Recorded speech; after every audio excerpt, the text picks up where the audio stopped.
athletes first.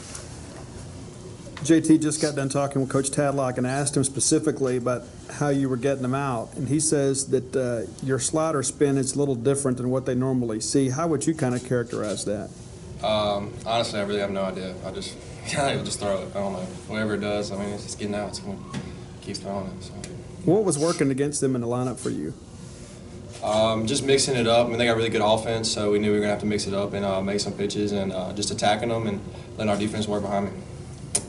Going back to JT's slider, Dustin, I know we've asked you before what it's like to catch that, but what were you seeing today as those pitches were coming in? I was just seeing conviction. You know, he had it in his mind. We talked before pregame that, hey, we're gonna have to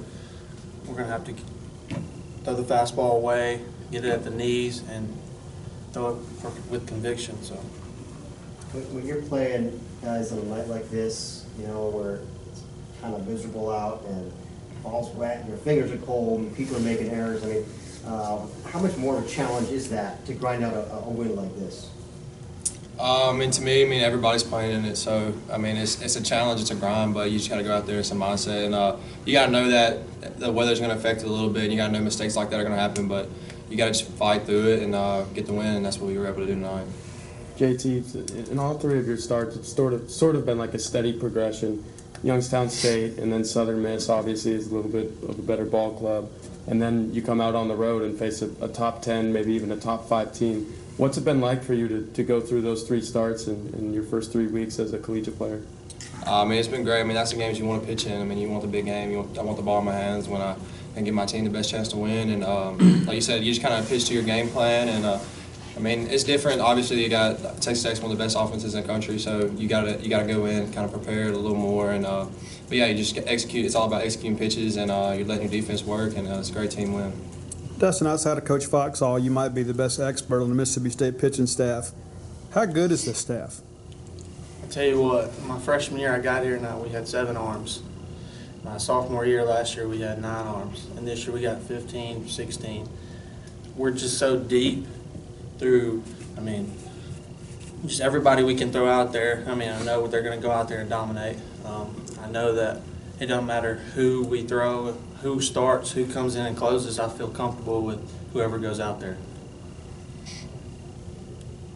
Dustin, how different is it for you when you start out with JT and his breaking stuff, and you come in with White and then with Gordon throwing completely different? How does that impact you?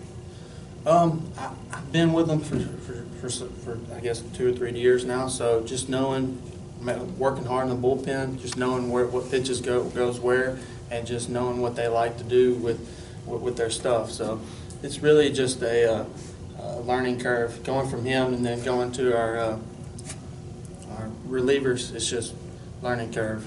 Each bullpen is just learning everything they want to do.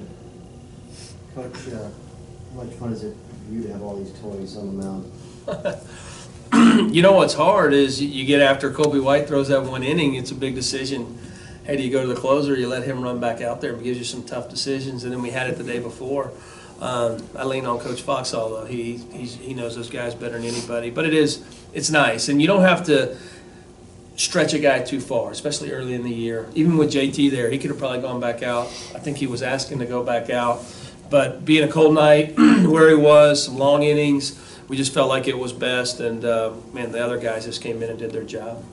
On the offensive side of the ball, left a lot on base again today. Do you feel like it was another one of those games that you guys could have had a higher score than you did? We could have had a couple. I think you tip your hat to their guys. There was a lot of power in their staff. There were probably a couple walks and everything else, but there's some power, and so you're going to a little more strikeouts than normal. But if we got guys all over the place, we're going to knock them in over time. And I just think it was we ran ourselves out of maybe 2 of our last opportunities. That's probably a little more frustrating, but we've been really aggressive, and I like them to be aggressive and put pressure, especially in the environment that we had tonight. We'll knock guys in over time for sure. Came into this weekend, and obviously the weather we didn't know what the weather was going to do, but now here you are on Saturday night sitting here with 2 wins over 2 really good baseball teams. Where do you feel like you guys are at now? How happy are you with the way the weekend's gone? Yeah, I've liked it. I mean, we've played well, and like I said, we're on the road for the first time, playing on the road, playing really some of the best teams in the country. I'm very pleased. I told them after the game, we can still play a little better. But, you know, they compete. That's the one thing I've liked since I've got on campus with this group. And I knew it coming in, is we are a very competitive group of guys. Anything else for Coach?